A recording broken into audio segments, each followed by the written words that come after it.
Olá pessoal, mais um Podtex aqui do ASBZ. Todo mundo acompanhou que de dezembro para cá o número de publicação de normas foi assim sem precedentes, né? Desde mudança de tributação de dividendos, alteração de JCP, 500 mil coisas da reforma tributária, impacto de benefício, então tem muita coisa para falar. Eu vou gravar um episódio específico para falar com a Maíra de alguns temas, mas eu queria fazer aqui um giro de algumas informações que eu acho muito relevante para a reforma tributária. Então vamos lá, bem rapidamente, direto ao ponto aqui, algo bem informativo. Primeiro tópico aqui, alteração do cronograma de implementação das informações de IBS e CBS nas notas fiscais. Eu tinha, em teoria, um prazo para validação obrigatória dessas informações.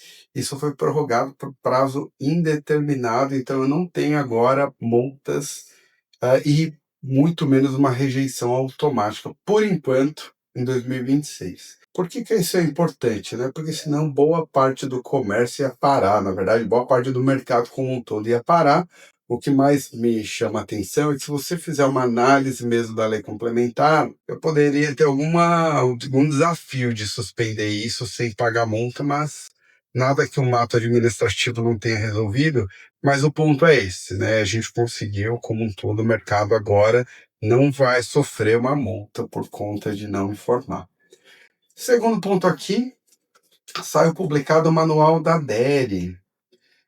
O que é a DERE? A DERE é uma declaração de regimes específicos, tá? Quais são esses regimes? Tem vários. Para dar alguns exemplos aqui, tem os serviços financeiros, serviços remunerados por tarifas, operações de arranjo de pagamento, assistência à saúde, assistência funerária, que ninguém vai precisar, até planos de saúde de animais domésticos, concursos de prognóstico, então uma série de setores aqui. Então eu tenho um manual. Então é a versão 1.00, tá?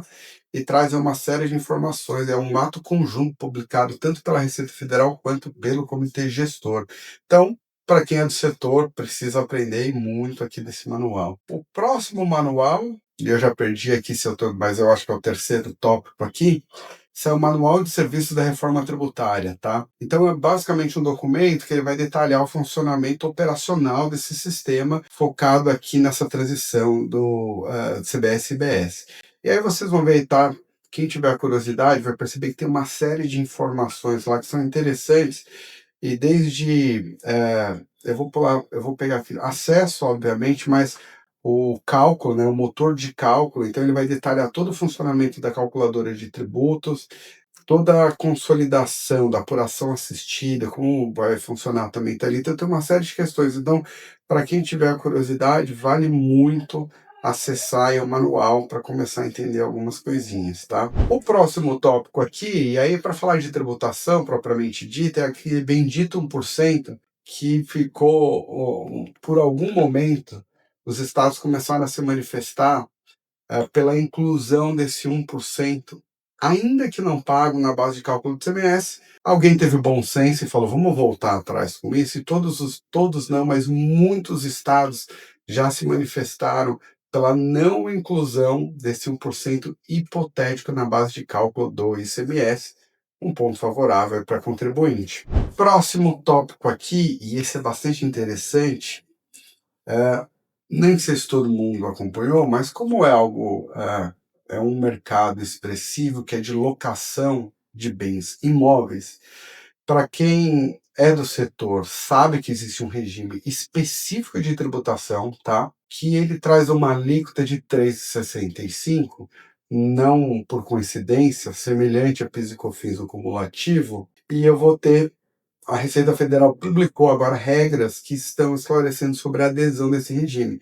Vale também olhar com calma. O que é interessante, para contrato com finalidade não residencial, eu tinha um prazo até 31 de dezembro, tá? Mas eu também vou poder fazer essa adesão por meio de emissão de documento fiscal, tá? Mas por enquanto nenhuma providência. Mas para quem trabalha com locação, vale se atentar às regras que estão saindo sobre esse regime, tá bom? E o que eu queria chamar a atenção e fazer uma conexão, quando a gente pensa em locação de bens imóveis, recentemente, resgatando aqui novembro, tá? Foi publicada a Lei 15.265. Ela instituiu um regime chamado REAP, Regime Especial de Atualização e Regularização Patrimonial. A ideia desse regime era possibilitar ao contribuinte ou a regularização ou a atualização desses valores, tá? Eu digo de imóveis, mas cabe para veículos, aeronaves, embarcações, outros bens como um todo. Mas por que é interessante aqui o imóvel? Eu posso trazer esse imóvel a valor aqui de mercado pagando só 4% de imposto de renda. Isso é interessante na hipótese de eu querer vender esse imóvel no futuro. Claro que eu preciso ficar com ele por um tempo, no caso 5 anos, mas eu paguei só 4%, então pode ser bastante interessante e é algo que eu posso regularizar também. Então, se eu tenho algum imóvel que por qualquer razão não está regular na minha declaração de imposto de renda, por exemplo, eu poderia regularizá-lo. A alíquota não vai ser de 4%, é de 15%, tem uma multa também, mas eu consideraria isso com bastante carinho, e o prazo é curto, que é até dia 19 de fevereiro. E por que isso especificamente para imóveis? Porque hoje eu vou ter o cadastro imobiliário brasileiro, que é um cadastro em que a Receita vai conseguir ter acesso a uma série de informações, porque esses cadastros serão abastecidos especialmente por cartórios, por exemplo. Ela vai fazer uma série de cruzamentos e ela pode identificar, por exemplo, que você tem um imóvel que não está na sua declaração de imposto de renda, ou que está, por exemplo, como declarado como um terreno e, na verdade, tem um prédio, e eu posso ter problema sim, tá? A ideia aqui é que, de fato, eu faça um cerco à eventual sonegação. Então, vale uma atenção grande aqui. Próximo tópico, ainda falando de reforma tributária, sai uma portaria da Receita Federal 635 de 2025 e que traz procedimento relativo à habilitação dos contribuintes para acesso ao fundo de compensação, tá? Só fazendo um recap aqui, relembrando, no contexto da reforma, eu tenho um fundo que tenta indenizar alguns contribuintes, né, pela extinção dos benefícios fiscais, e agora saiu aqui essa habilitação.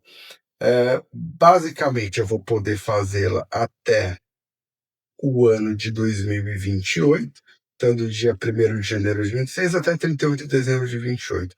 Um ponto que para mim é extremamente relevante aqui, que todo mundo deveria se atentar, é que a habilitação está condicionada à demonstração objetiva da repercussão econômica do benefício.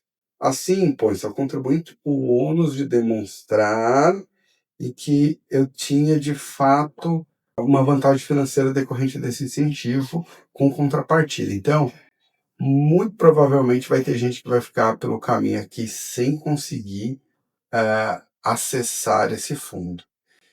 Gente, isso foi só de novembro para cá, tá? Tem mais coisa aqui que nós não trouxemos, mas são tópicos que valeria a pena, nesse momento, a gente ficar atento. Minha recomendação, pensou em reforma, todo dia vale olhar, porque tem muita coisa saindo, e 2026 não vai ser diferente. Mas por hoje é isso. Pensando em giro aqui, para você ter uma ideia do que está acontecendo no contexto da reforma, nada melhor aqui do que saber essas informações, tá bom? Um abraço, gente. Tchau, tchau. Quando eu olho para uma matriz de decisão, ninguém quer estar aqui no cenário 3. Vai ter que enfrentar. Vai ter que né? enfrentar. Então agora a alíquota é uma base de 15%. A ideia é acabar com a história do grossato. Curte, comenta, compartilha e, obviamente, se inscreva no nosso canal.